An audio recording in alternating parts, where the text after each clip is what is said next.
Yo, yo. What's up, man? Hey, Jack. Hey, Jack. Hair days, man. Boys out here got the full beard, the hair out, all that.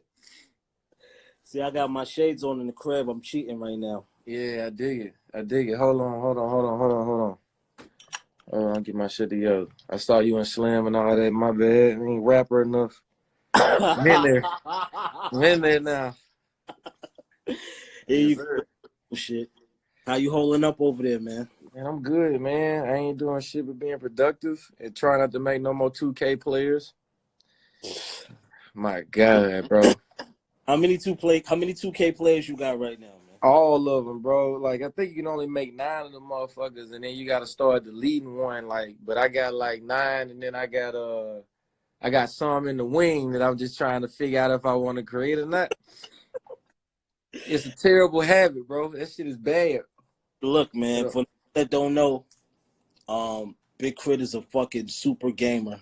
Yeah, I'm a gamer, man. Speaking of that, 2K need to give me a character for real, put the mic over my head and all that good old shit. All of that. Verify You too. Yeah, for sure. But I ain't as good as y'all niggas in this year. This year I'm trying to keep up. You're right about that, but it's okay. Builds. I call you and discuss my build, my character build, and you tell me what I don't have and what I need. Hey, and man, I mean, I'm trying to save. I'm gonna save you some money. That's what I'm gonna do. I'm trying to save you some VC, some money, cause bro, that shit get tricky. Cause the character you got is type trash, but you the homie though. I'm gonna just bury my character. All my shit is bury my You the character. homie. You the homie, man. Hey, man, I'm proud of you, man. This shit dope, man. You know, I don't do this kind of shit. I know you don't. And, you know, it was when I first told you about it, it was like, No. Nah, just check it out, bro. Like, you know yeah, what I can still, no. I don't know. We'll see. Shit, right? I was watching the Jordan documentary, right? And yeah, I thought about you a lot of times. Okay. To the competitiveness. Yeah. And you are a fucking competitor. To the max. To the max. Like, how do you deal with that competitiveness when you're creating art? Man, I just try to channel it in the most positive way possible. Like, I mean, it drove me early on in my career to kind of get out of my surroundings and my situations, but it wasn't always from the most positive perspective, right? It's like, this record, like the record might have a certain kind of anger to it, a certain kind of aggression to it. And it worked for that moment, but then coming out of that, and then once you finally do garner some kind of success, like, damn, I ain't even mad no more for real. Or I'm not angry. I'm not angry like that anymore. And so I think for me, it's just trying to channel it in a positive perspective now, man. Like, because I'm going to tell you something, this shit funny. Like, you know me, I'm competitive when it comes to everything. So we could be bowling, boss, and I want to fucking win. You know what I'm saying? So I'm out with Dutch, man, and we bowling and shit. And so people, everybody is, for me, it's one of those situations where it seems like everybody knows, like, all right, K.R.I.T is a bowler. Cool, I'm not taking it serious. If I'm having a bad game, they be like, I'm about to beat K.R.I.T. So they excited and shit. So my competitive nature turns on. I was like, oh, this is real. That shit don't go over well. It don't go over well, cuz let me tell you something. I ruined the party on the low. Like, I want to win. I'm finna win. And everybody like, damn, he's taking this shit really serious. But I don't know, man. It's like I was kind of raised like, man, if you're going to do something, do it to your best ability. But I'm dialed down now, man, you know. Nah, for sure. Was you like that when you played baseball? Hell yes. Yes. Yes, it was definitely worse. I didn't have music. Like, I didn't know how to, like, convey or how to get rid of the energy of a loss, right? And so when you're dealing with competitive sports, you know what I'm saying, that you lose, you got to take that shit with you. And depending on the arena, depending on who you lost in front of, who you let down in the moment, you know, until the next game, it kind of ride with you. Music, on the other hand, is like, if people don't like a song, you know, we got the opportunity to kind of change it in the moment, right then and there. It creates something, you know what I'm saying, from another perspective, or more explain ourselves. But man, hell no, baseball, if you get a home run hit off you, and that person circling them bases because shit, you got to eat that, right? And so, but nah, man, I baseball was like the beginning of me seeing like, man, if it's gonna be a situation where you're not gonna win every game, but as long as you keep pushing forward, working and getting better at your craft, you know what I'm saying? People respect your skill, you know, and they understand like, he had an off game, but that's still a great player. You know what I'm saying? Right, right. Mm-hmm. Were you into music when you was playing baseball at the same time simultaneously, or when did you get into like creating music? Yeah, I was into music then. I was church like everybody else. You know what I'm saying? So you think about grandmama taking me to church and being part of the choir, and then her playing, you know, gospel music in the house every day, soul music, blues, you know what I'm saying, stuff like that. Then whatever your parents listening to in the moment. My dad was like a super hip hop fan, and he had like a whole bunch of fucking EQ speakers, house speakers, and like tape record shit. He didn't know what he was doing, but he was collecting this shit. Right. And he would play like like Scarface, you know what I'm saying? And he'd be playing he play he played like Prince and all this shit, but be jamming, you know. So that was like my first introduction to to music. But you know, I was in the band and shit like that, like early on and stuff. So yeah. Mm-hmm. See, that's, I notice, and it's hard to even read someone I'm talking to you because I know you. Yeah. But it's certain questions that I want to ask just to get everybody up to speed of what I'm doing. Okay. When did you start making beats? When I was 13, 1999. Yeah, MTV Music Generator. My brother bought it for me for Christmas. And he was like, yeah, you know, and then back then, he was like, this is real, because memory cards was a thing, right? So a memory card would probably have 25 megabytes on it. You know what I'm saying? That would be it. And them shits cost like $25. Like 25 megabytes is like an MP3 that you send to your homie, like, bro, check this song out on your phone. Right. Back then, it's like, bro, it's $25, and my pops weren't buying memory cards. So my first introduction to production and sampling was through MTV Music Generator, because in order to sample 4 seconds of a song, it would eat up the entire memory card. So it's like every time I sampled a record, I have had to spend $25 for another memory card in order to play that one beat, just that beat. That's I ain't had no goddamn money. Try to explain that shit. My pop like, man, I need a memory card. I'm trying to make this record. I want to sample this song, and it's only 4 seconds of the song. And them beats was terrible back then too. So you was making your own beats and recording yourself back then too. Yeah, well, I started recording myself like right around, I would say 2001-ish. I mean, it was. I mean, I had like a compact refurbished computer, and it had like the microphone, the old school microphone and shit, man. And I was just recording on that, and then doing freestyles and stuff like that. So yeah, that's crazy. That's crazy. Yeah. I mean, I remember when Fruity Loops first came out, and everybody was like, "Bro, this shit," like niggas was roasting that shit, like all the old heads was like, "Bro, this is hardware. Ain't nobody gonna rock with that." You know what I'm saying? And now look at Fruity Loops. Now look, that shit done Exactly. That shit done advanced. Your first mixtape, right? When you did your first mixtape, how did you get it out? Like, how did you get it out to the masses? Because I remember the first time I heard you, I think it had to be like 08 or 09. Shipes was playing the original "I Just Touched Down" and like Burl and those kind of records, and I was blown away. And then when he told me to play, like, oh nah, he made that beat too, and he recorded himself too. He's a one fucking band. I was already sold before I met you, but how did you get that? How did you get that tape out at that time? I mean, that tape just circulated. That was like MySpace moving right around that time. So you dropped the 4 songs on MySpace.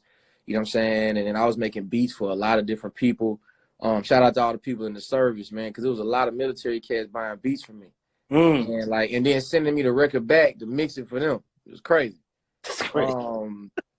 But nah, bro, that wasn't my first, my first mixtape came out in 2001. Dirty 30, you know what I'm saying? I dropped it in my hometown, and I was passing it around like in high school. Then I was like doing other albums for people in high school too.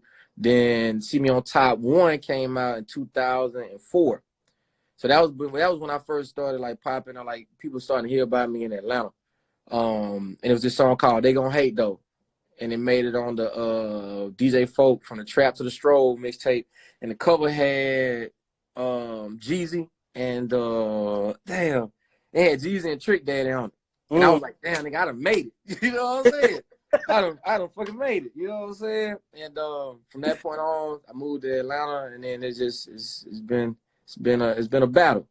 Right. But I'm blessed, you know. Mm-hmm. You know, you went from indie to major to indie, and it's like, you know, for me as an artist, you always accelerate and you always, you know, exceed your limit with me. Like I never know what to expect when I hear your shit in a good way. Yeah. It's always a different angle. It's always musical, and it's always, you know, you got certain strategies with your shit. How did you maintain your cool after leaving the majors? Shit, cause we knew we finna make money. Nah, I mean, man, then it's like creative freedom, man. It ain't. It's when you going into them buildings and you don't know if people really fucking with you or not. That's a terrible feeling. You know what I'm saying? And then what I know, like what I was doing was different, and we were winning outside of that building. You know what I'm saying? Like we was touring, man. You remember, like we in Ithaca, New York. Like I'm like, yo, this is crazy. Now mine was only like what 36 people there, but we was in Ithaca, New York, and I was like, oh, the music is traveling. And then once Live from the Underground album dropped, it was like it's even shocked them. And once, I mean, when you drop an album and you shock the people that's supposed to support you, like we don't know how you did that. I mean, that's a clear sign too. But it was time, man, and you know, Multi was a brand on its own. Then once I went independent, there was so many people that was like, I didn't even know you were signed anyway. So that's the crazy part. I was like, bro, you were signed? Like, yeah, I've been signed for like 7 years. Like, yeah, I was signed. But that goes to show, like, the way we were moving was independent. Like our concepts, the you know, even down like the creative process from the mixtapes and to the albums to the visuals and all these things was the concepts we was coming up with ourselves in house. So, right. See, because you know we did a lot of touring, and you know we was at the bottom together doing a lot of cool shit. And white you know, van touring, boy. Right, we still was on the grind. Fucking DD 172. Us, that was like that was our rap camp. Yeah. Right. Yeah. So, you know, we would be in there, and that's how we formed our bond with Spitter. Yeah. Our bond with Wiz, Stally. A lot of guys used to come through there and, you know, make their round. That's the first time I met Bun B was there. The first time you met Bun was in DD 172? Yeah, Bun was coming to do like a pop-up show or some shit. And I damn near froze up. I was like, yo, that's Bun B. I was like, damn near froze up. Yo, what's good, Bun? And then I asked him about country shit, like if he'd be down to get on it and all that. It's crazy. That was crazy. Yeah. Hey, man, so it wasn't even so much of a camp. It's like on some like X-Men don't know your powers, so you got to go to school to figure out how to shoot the laser beam shit. Exactly. Because we all was like really seasoned. We all knew. Like, yeah, we just didn't know how to really concentrate it. You know what I'm saying? Right. Yeah, man, that's crazy. What was the first song of yours you heard on the radio? Adidas Ones in the Club was the name of the record. It was a flip of Stiletto Pumps that was a Crime Mob song. And so I flipped it, and it was another homie that was on the name J.O. was also a rapper in the city. And I remember I literally riding, and then I heard it, and it was so crazy, bro. I was performing the song ACO. My bad. Not so good. I was performing the song. This cat cat named Maceo that was performing in my city.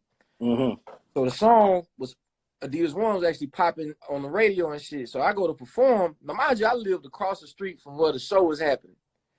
I done went and got LRG'd up. You feel me? Like I got all like, you know, you wearing big jackets and big clothes and shit back then. So I'm on stage and that song came on and everybody went crazy. And I was like, yo, like, I got a hit. I'm out of here. Motherfuckers started taking off their ones and their Adidas at the show. And I started, like, I was like, man, bro, like, we got a record. And then it dawned upon me, I think they thought I was a part of his crew and I was from Atlanta. Because after that, I remember, like, damn, man, we rocked that shit. I went home. Then I was moving around the city and nobody was like, yo, K.R.I.T, you killed that show.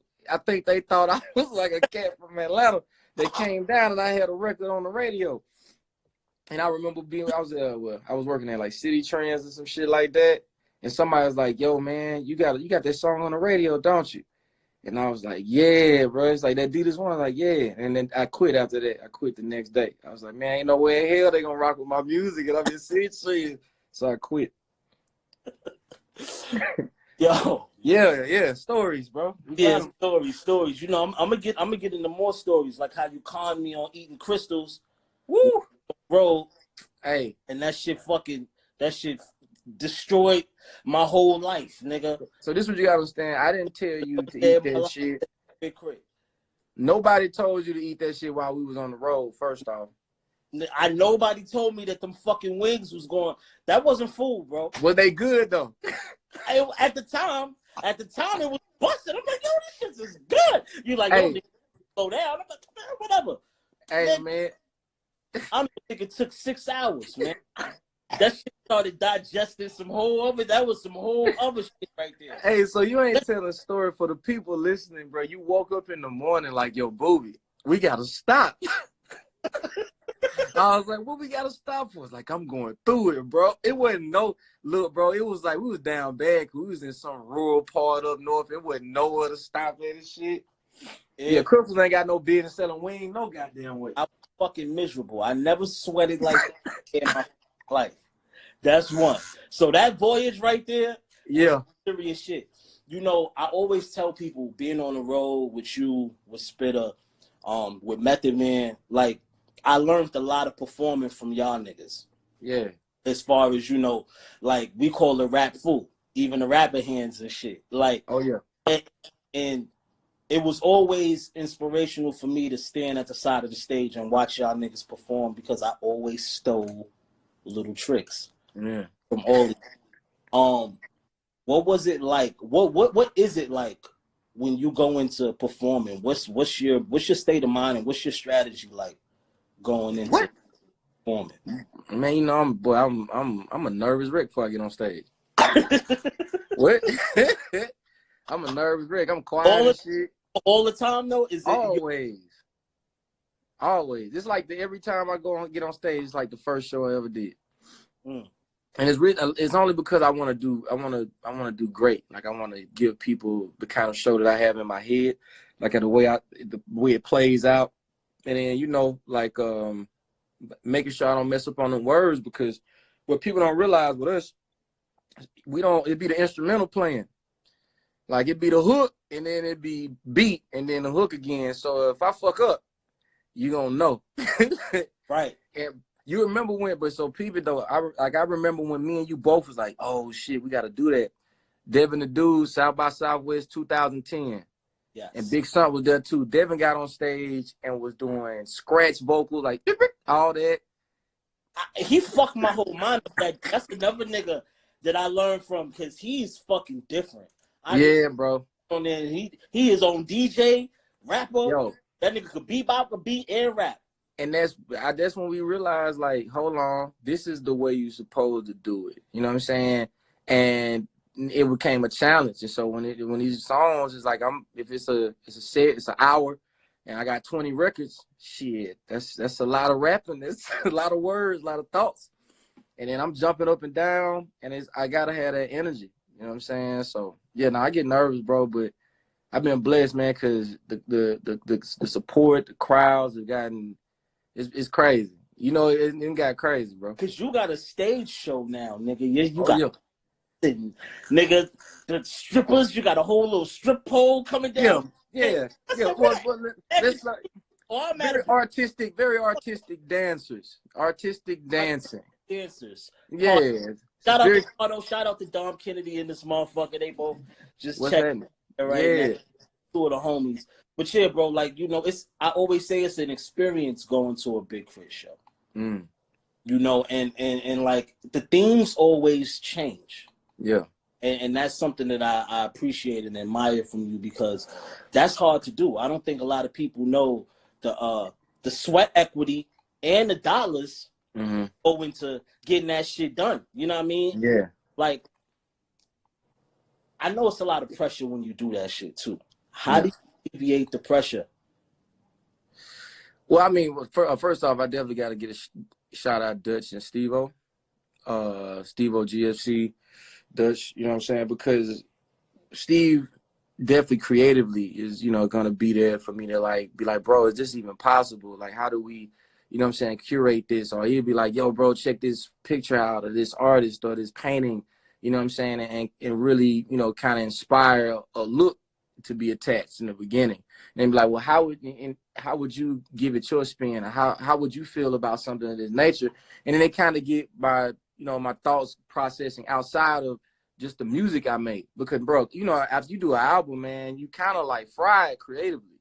Right. You know? And so with that, and then Dutch is there to be like, realistically, this is possible, that ain't possible, but how can we meet in the middle with this creatively, you know? And it's to the point where Dutch would be like, all right, bet, we can get that for the tour, but you ain't gonna have none of this, you know what I'm saying? And then I'm gonna show you these books, you sure?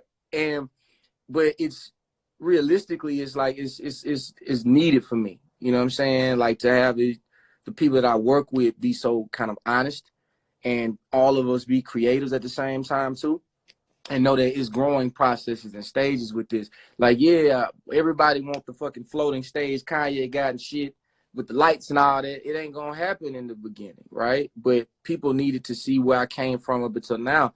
It used to be just a big banner behind me, you know what I'm saying? Right. And me and a DJ, and then it went from that to a K.R.I.T grill and a banner behind me and a DJ. Then it went to screen, K.R.I.T grill, band. And then now we got production, you know what I'm saying? We got lights, confetti and shit, you know, smoke. That lets you know, boy, getting a coin for them shows, nigga. That lets you know, man. I ain't here for free, my nigga. You see the confetti coming down, nigga, that coin. Hey, man, hey, we do what we can. We do what we, you know what I'm saying?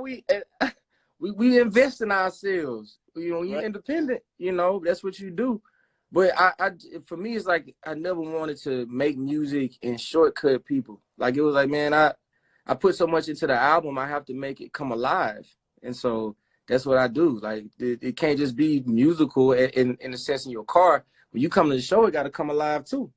Right. You know? And so it's always going to be like that. And I know I'm going to get on Dutch and Steve-O nerves when they come to this next album. See, I need more. You know what I'm saying? So they already know it's about to happen. I need more, boy. What's the biggest show you've done thus far? Like, what was your biggest show to you? That's difficult to say. I would say one of the biggest performances, it wasn't even my own show. It had to be that BET like performance. That was like that was huge. Yeah, that was huge for me. Because, you know, when you being in that arena and in that space, and then what was going on and what's still going on in society, being able to do that song or that poem in a sense. Shout out to Kenneth Whalum as well. It was unbelievable, man. And it was very emotional, and it got me through a lot, because I went through like nerves, bro. I'm talking about like a week of like stressing myself, just trying to remember 32 bars and make sure I get it right, because I feel like it was so important that I executed it in a way that people could be proud of. And then outside of that, man, every time we do shows in like Texas, you know, Mississippi, you know, Georgia, New York, you know what I'm saying? Selling out Roxy Center in Atlanta was big for me. You know, we sold out Tabernacle twice and then went to the Roxy Center. Hey, man, you know what I'm saying? Hey, man. Come on, man. Hey. Tell your stats, nigga. We doing our thing, man. You know what I'm saying? We was in Dallas, man. We in Dallas, and we in arenas, man. We doing our thing almost, you know what I'm saying? Kind of.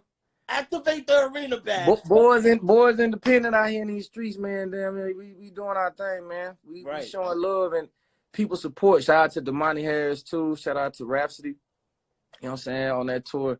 But it just shows, man, like, you know, we've been putting in a lot of work and grinding for years, bro. That's a fact. And I think people realize that it's, if anything, they know more than, like, they know now that it was always about the music for us.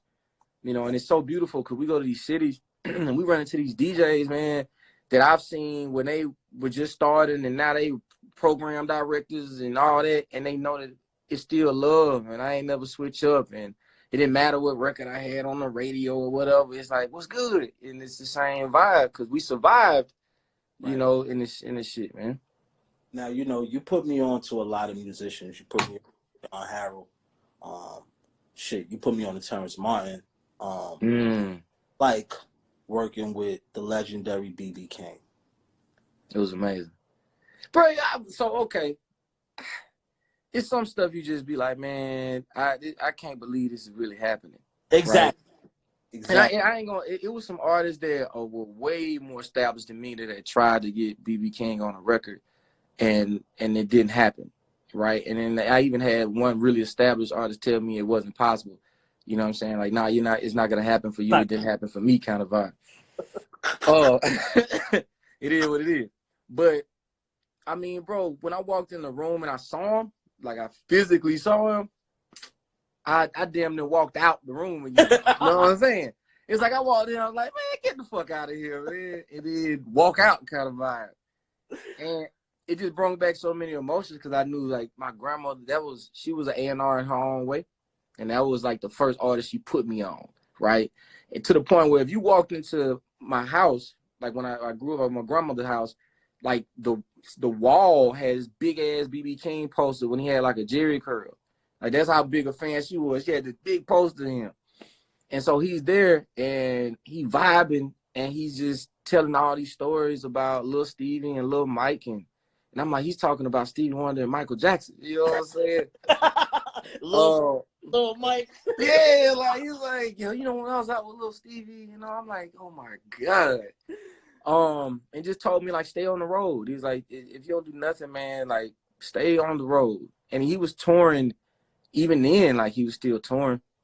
And so yeah, man, it was an amazing experience. And then even to see his process, and he asked if I wanted Lucille, like if I'm to play the guitar on the record. I didn't even expect him to do it. I just was like, yo, this is the hook. And he was like, you want me to play Lucille on it? I'm like, hell yeah, you know? And then, yeah, man, he killed it, like 3 takes straight through, just ripping it.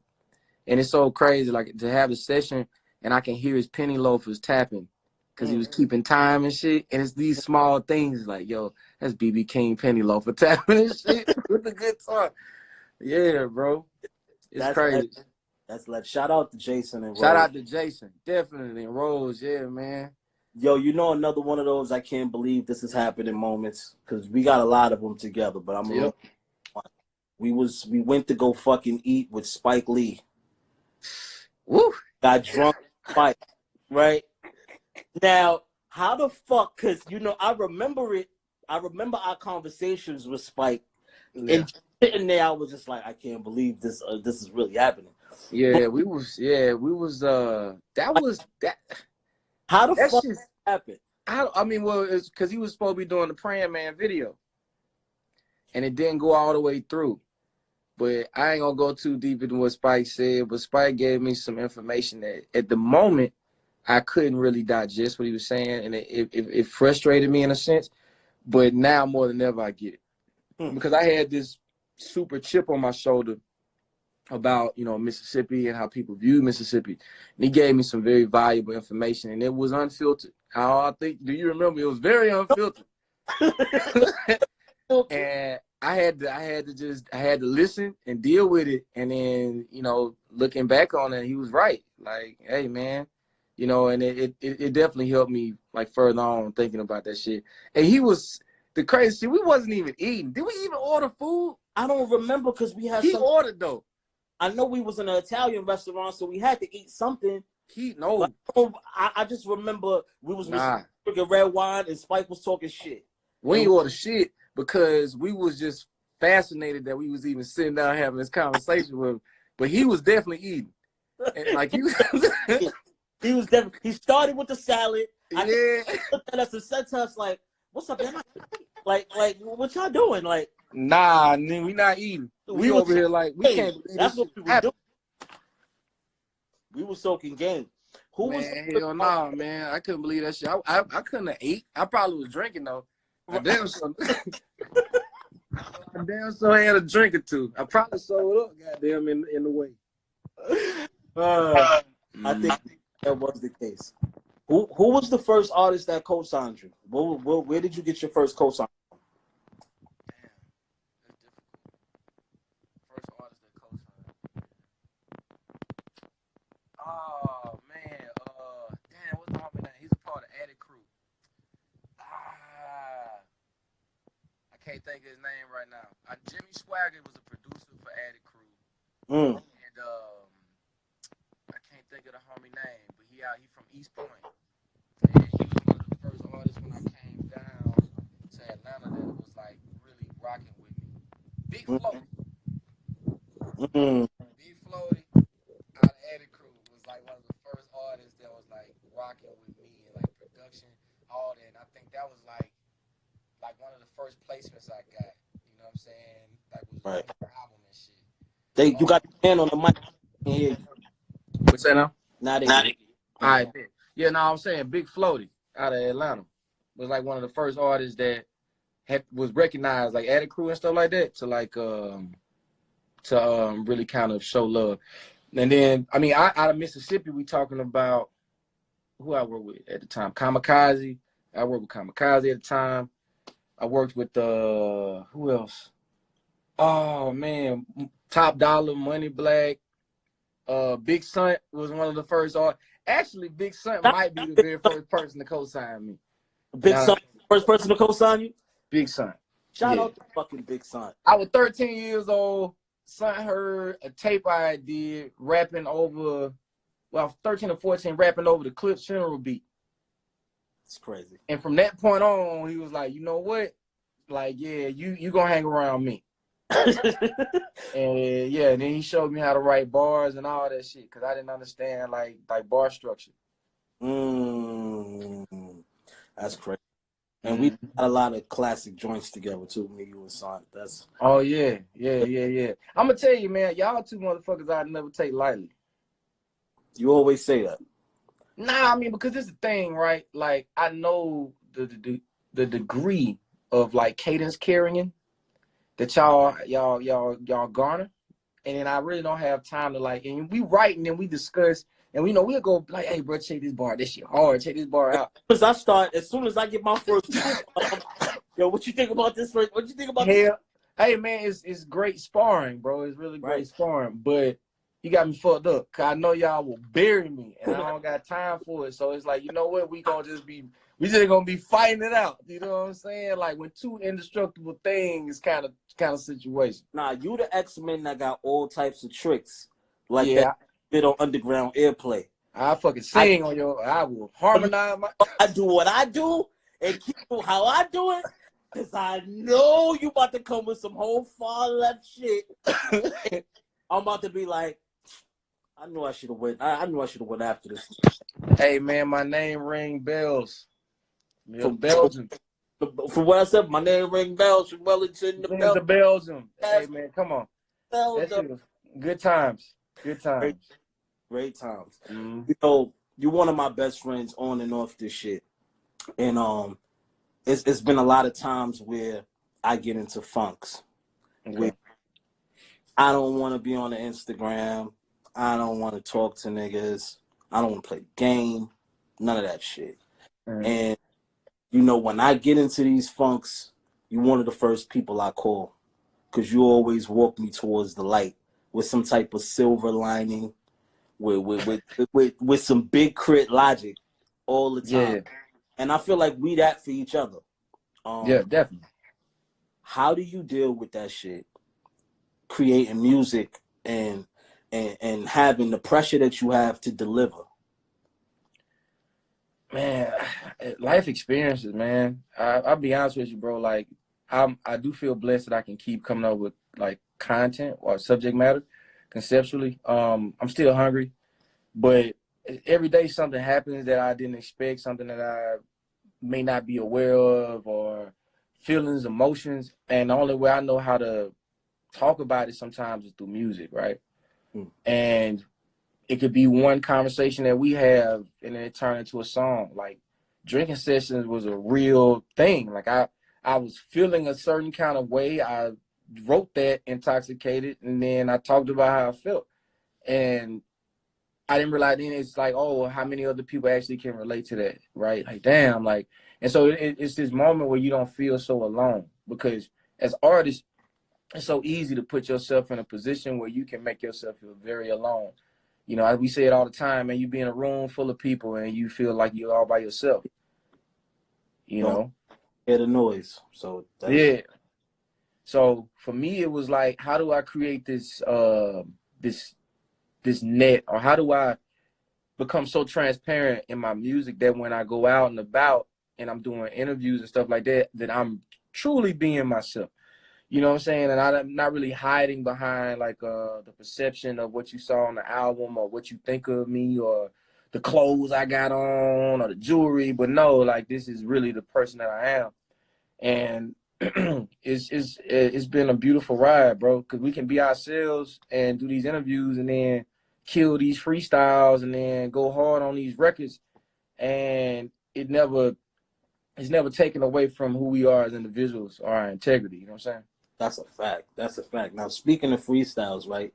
On a lighter note, because if I Mm. another person, no, I'm not about to make you rap, nigga. I'm You shit about to say, like I said, crazy. I'm definitely. hell no. I didn't create this for niggas to be doing that. The fuck. What I was about to say was, Okay. oh, if it's anybody that you know got that pressure on them to come with some new shit when they do freestyles, it's Yeah. you, because I be feeling that way too, and I'll call you and we do the same thing. I felt like when we did our flex freestyles, or when we wrote them flex freestyles, Yeah. we Well, I was, ain't did oh, flex you yet. ain't That's done this, y'all. but I remember writing it. Is what I'm saying. Yeah. Like, let's not even use flex. Let's use sway, because sway Okay. is a tricky nigga. Okay. And Sway always got us doing these 5 fingers of death shit and all this shit, right? Yeah. How meticulous are you not rapping something off the album and some other left shit that nobody heard on the freestyle? Because I rap shit off the album. I don't give a fuck. Listen, Yeah. I'm gonna pluck different freestyles from different places, but how do you do it? How do you train yourself to not go about it the way I go about it? Man, bro, because I'm competing with that young motherfucker that decided that he wanted to have just all the bars, bro.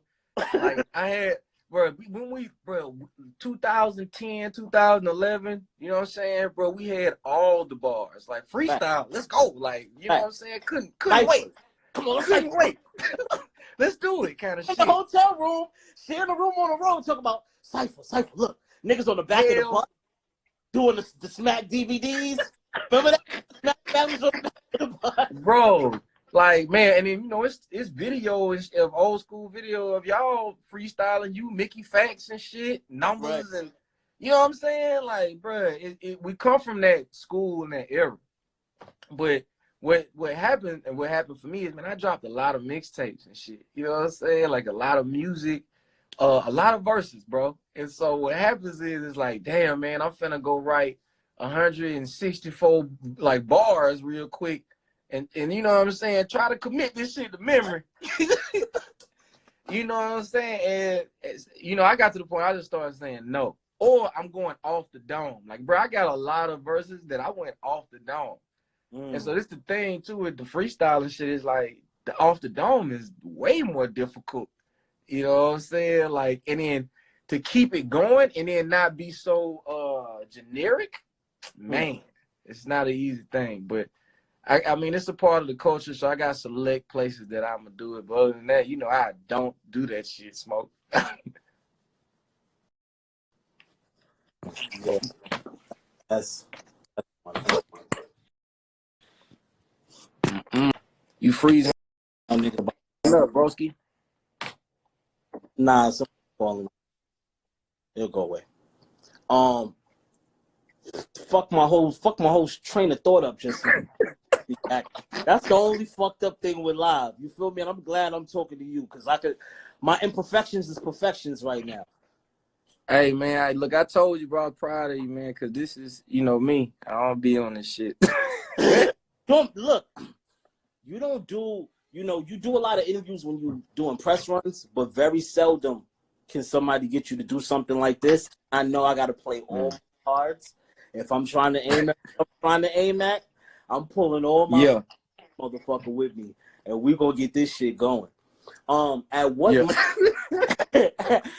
what moment, right, did you feel like you made it? Let me tell you my moment for you. I got 2 moments for you when I felt like you made it. Let's go. All right, one moment that I felt like you made it was when I seen a nigga that had your whole face tattooed on his arm. Yeah. No. That right there, I was like, okay, that nigga made it. Second time, when it hit me, like, oh, this nigga's really Big K.R.I.T. The Money on the Floor video. Oh. With 8 Ball of MJG and 2 Chainz. What was that experience like for you at the time? Yo, I mean, the Money on the Floor video was crazy, bro. It was so many people there. T.I. was there. Nelly was there, too. It was like, and that was just cameo shit. And then we shot that shit at Blue Flame, which is crazy because we ended up going back for Blue Flame Ballet. It's just working itself out. I worked itself out. Yeah, and that shit was shot by Motion Family, man. And yeah, bro, it was exciting. It was overwhelming. You know what I'm saying? Because you're still dealing with like label stuff and stuff like that. And then like it's so crazy because the video and shit came out at the wrong time. Like that shit came out September 2011. My album ain't come out till June. You know what I'm saying? 2012. So timing of it was a tad bit off, but the experience in itself was like, yo, like this is the South. Like, and people came out, and I got the OGs in this thing, and I got when at that moment they were shit. That was like damn near 9 years ago. So they was like becoming OGs in their own right, and it was crazy. And the energy was so positive and shit. And, me, I'm just smiling the entire time, like keeping my rapper face on. Dawson smile, nigga, just the whole time, bro. To the point, even if you watch the video, like I'm smiling throughout the whole motherfucker, like. But yeah, dog, it was crazy, man. And just any of the people, especially with multi and like the K.R.I.T, I realized that became about how you feel. Like being a king remember the time or queen remember the time is about how you feel. Multi-alumni, being the first to have to play more than one position to ensure your success. These are things that everybody can feel like this, right? So when people were getting these tattoos, it was like, okay, you feel how I feel. Like you on that same world where you're trying to be just as great and be a king at what you do too. And yeah, bro, hold on a second. I'm gonna grab you. The first time I knew some shit was crazy. Hold on one second. Yeah, let me see. Oh, I know it's about to be good if you got up. So got fucking legend, Big K.R.I.T in this motherfucker. Yeah, man. Look, bro, this shit here. So this show right here, right? It was at spring with like signing party. Yeah, I want to say this was in Atlanta though. No, this is Jackson, Mississippi. There's one I got in Atlanta. Hold on one second. Shit.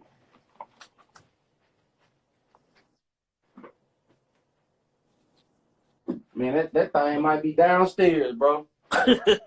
But I was doing a show. I want to say you was there too, bro. And we was it was in Atlanta. It was like Spring Hills, like it's like a club or some shit. I don't even think it's there no more for real. And Children of the World got to that last little part. It's the acapella part, and everybody started saying the acapella part, and I stopped. Like I was like shocked, and they finished it, bro. And I think that was when I like, oh shit, this is real. This is real.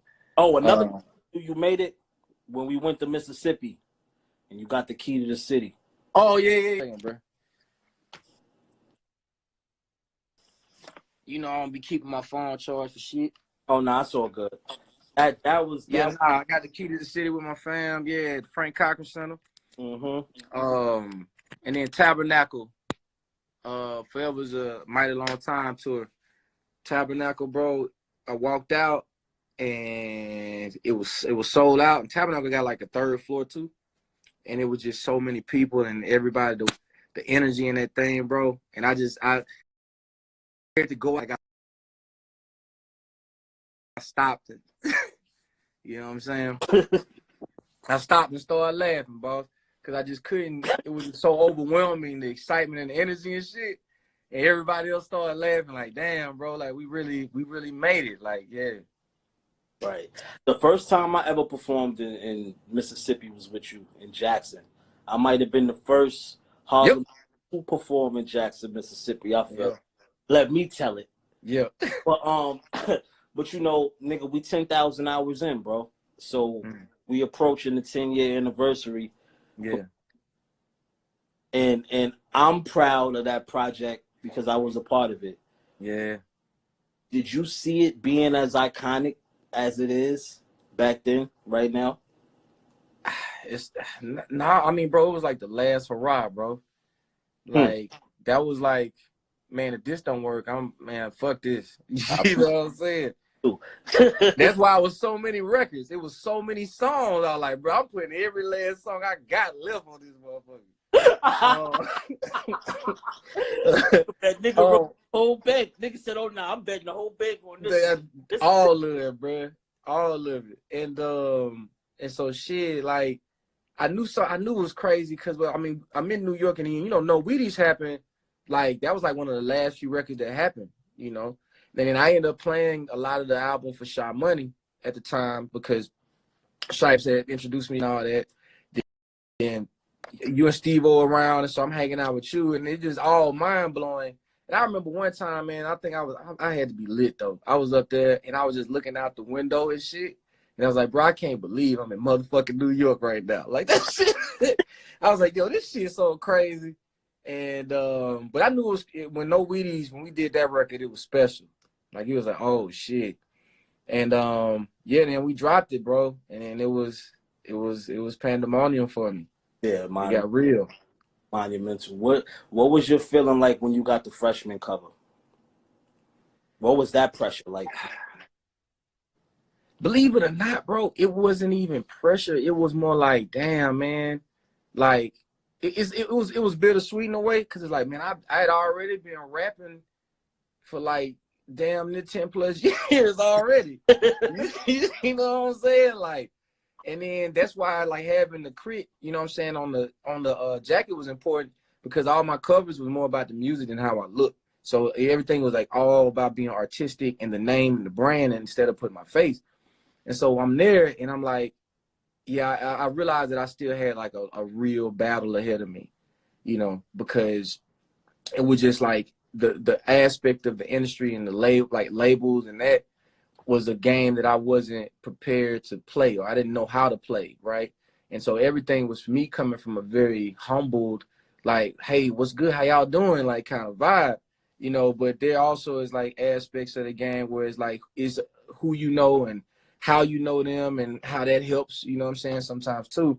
And that was a lesson learned. But I remember, man, when I was heading there and they told everybody not to tell people he was going. So I'm in the airport, it's like late night and shit. And then Sci-Hi walk up and it's like, it's a small plane we finna get on kind of shit. I'm like, you going to where I think you going? He's like, yeah, I'm going. He's like, you going for the same reason I think you going for? It's like, yeah, like congratulations. You know what I'm saying? And then, yeah, I saw him the next day, bro, and that cover is crazy, man. R.I.P. Mac, you know what I'm saying? R.I.P. Fred. Word, Fred the God. Fred, yeah, that hurt. Yeah, man. And Meek on that cover too? Meek on that cover, Yellow Wolf on that cover, Lil B on that cover, Dizzy on that cover. Look, I spoke to Lil B last night for like an hour. Yeah. And that nigga is a fucking movie, bro. Hey, bro, but I didn't know it was that funny, bro. Hey, but you know, bro, when we was there, it was like, you know, because people didn't understand where he was coming from. It's kind of interesting that he understood like content and like having a lot of it, right?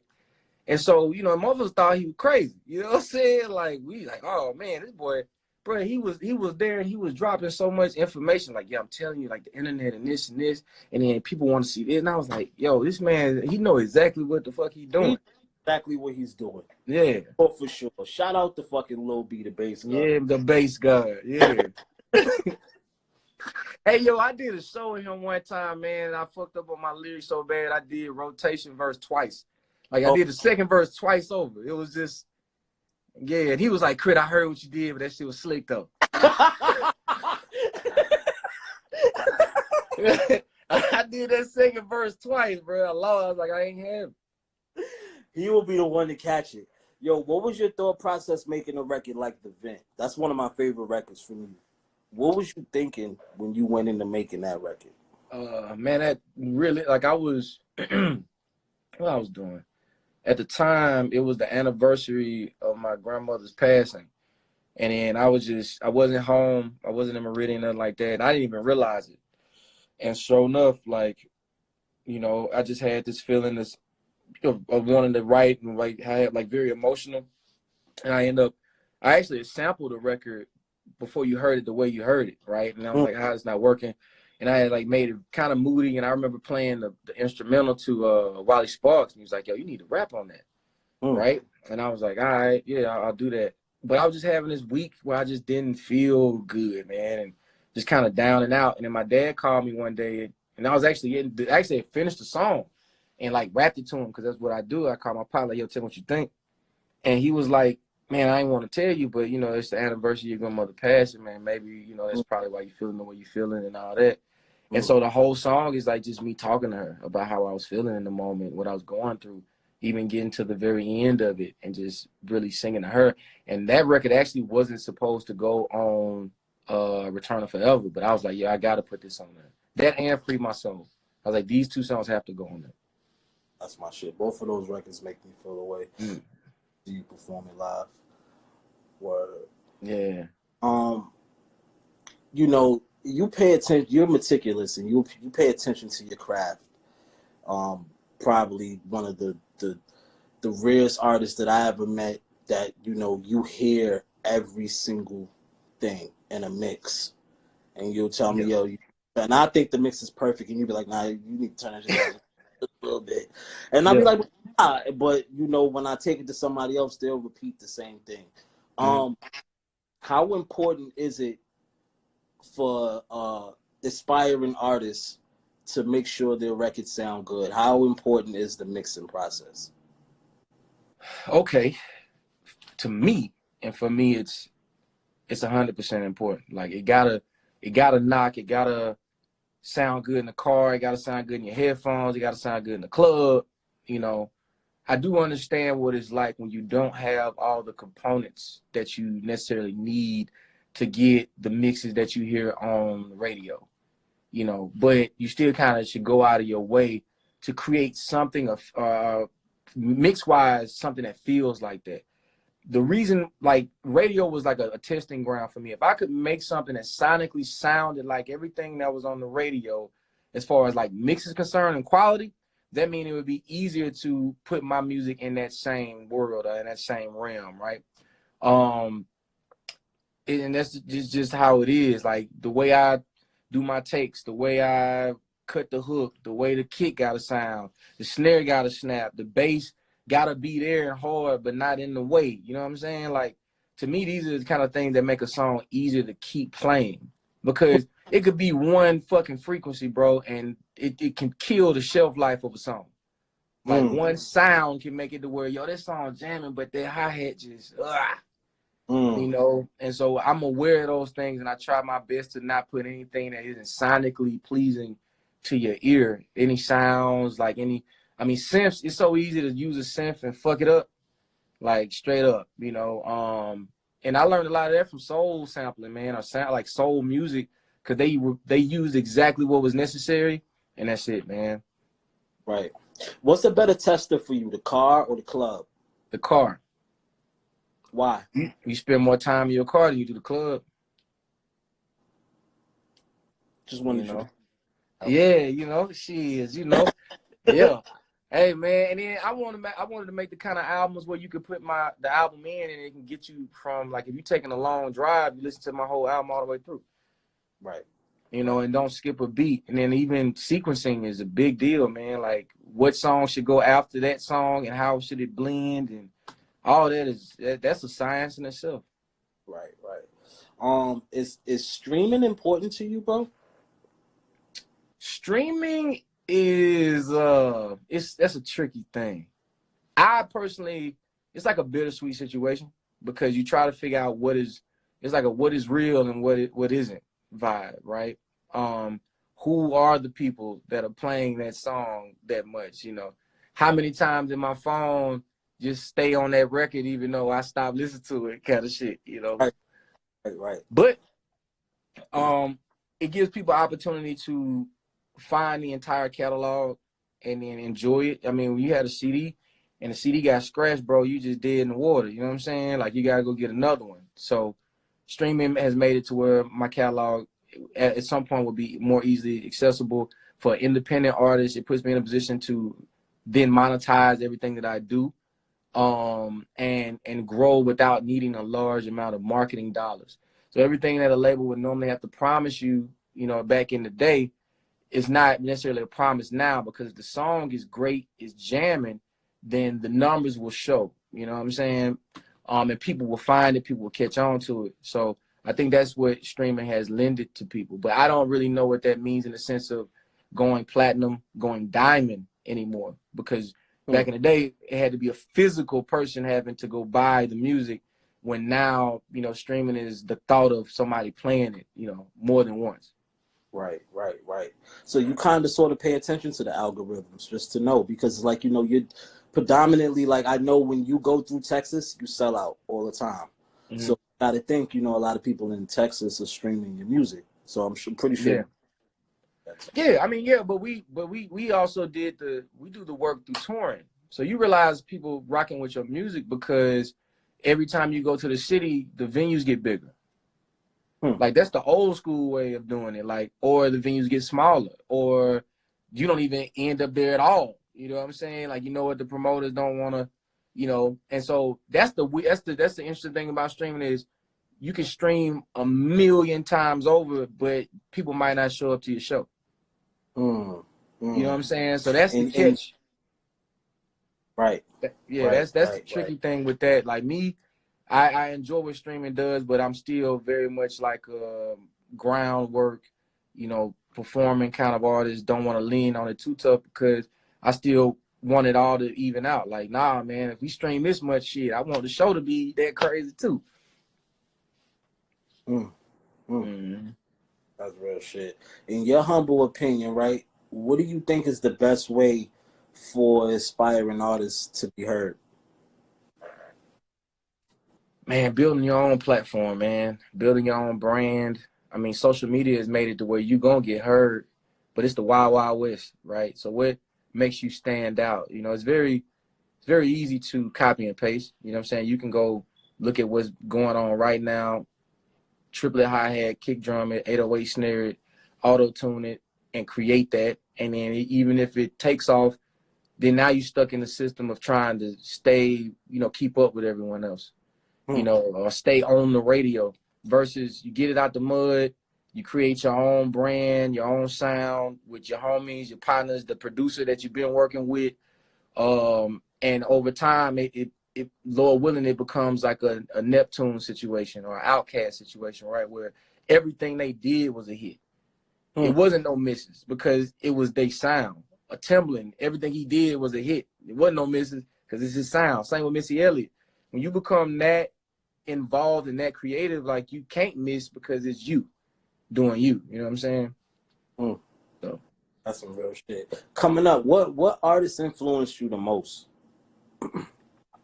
I mean, UGK, A-Ball, MJG, Outkast, 3 6 Mafia, Player Fly. Who else, man? Damn, it's a lot of people, bro. David Banner, you know what I'm saying? Bobby Womack, Curtis Mayfield, Willie Hutch, Al Green, Marvin Gaye. Like, I love soul music. Donny Hathaway, Roberta Flack, people like this. How important is soul samples to you in music today? It just do something to you, bro. It do something to you. Like Sam Cooke is a prime example. Sam Cooke, Change Gonna Come, gonna make you feel the same way every time you hear it. That's a fact. And so for me, it's like I want to make a song that every time you hear it, it makes you feel that way. Like the same way you heard it the first time, like, oh snap. Like it captures that. And I just think because back then it wasn't maybe it wasn't so much distraction from the music. Like the music was the main reason sometimes, or more often than anything, why people even know you. So they couldn't really peep into the lifestyle. They didn't know how you were recording the song, when you recorded the song, or the process. They just had to enjoy the music in itself. And I think it was probably more of a rawer form then. And so when you listen to how they were singing and when they were singing, they had to be so, not strategic, but like they had to be so good at what they were doing that if it's a 4 minute and 30-second song, they sung it all the way through. They didn't punch in. You know what I'm saying? It's like the band, everybody. And if you fuck up, start over again. All right, tape 1, 2, 3. Like, and I think when you become that much of a master in what your craft is and your music to where you cutting records all the way through, I mean, how does it not turn out to be timeless, you know? Right. Well, you know, brother, I could sit here and talk to you all day, and I want to, but I already man. passed through the shades. That you about tired of me, and you ready? Hey, it's all good, man. I'm finna go work on this 2K player. I already know. That's why I said you finna go back to the game, and I'm gonna put some headphones on, and I'm gonna jump in the chat, and I'm gonna fuck with y'all. Yo, my brother, you know I love you. I love you too, bro. Got you, man. Get you to fucking drop some gems, and we can have this conversation for the people. You're one of my favorite artists ever. Disputed. Thank you. You know, I lay my head on the chopping block for that. And fucking, you already know, my nigga. Man, bro, much love. You know I'm working on some shit right now for you. I got you. Oh, yeah. Speaking of which, you know, that other joint when I was out there, need the beat. I'm not even talking about the other shit. I'm talking about that shit. The shit that I just did? The shit that you just did. Okay, yeah, and I got you. I'll holler at Michael. Shout out to my engineer, Wolf, too. Yeah, I got you. Shout out to Steve. Shout out to everybody. Yeah, Dutchy. Yeah. I'll get on the game in 2 seconds. I'm going to see you. You ain't going to join. I'll meet you in the neighborhood, man. I'm going to meet you in the neighborhood, man. That's cool. Nah, man. You gonna see? No. What your rank is? What's your rank, cuz? I got some new headphones, so I don't sound like a robot in my shit. Hey, man, look, that shit was terrible, bro. Bro, you can't be the guy out here where I can hear all the ambiance of your house. Bro, because my kids steal everything from me and break. They don't got it, bro. It's fucked up. But I'm going to see you in 2 seconds, nigga. All right, bro. All right. Peace. Motherfucking King of the South, Big K.R.I.T. Look, that's my time for today. A little independent thinking with the Kush God, Smoke DZA. I hope you guys enjoyed it. Make sure you go shop with me. thesmokersclub.com. Shout out to Static Selector and this motherfucker. I know he mixing a new album right now. I got something new coming, he mixing it. And we got some shit coming too. But yeah, make sure you catch all these episodes on YouTube. Everything is uploaded to YouTube. And this episode will be uploaded on YouTube tomorrow by noon. Shout out to F Boogie and the crew. Really fucking cool.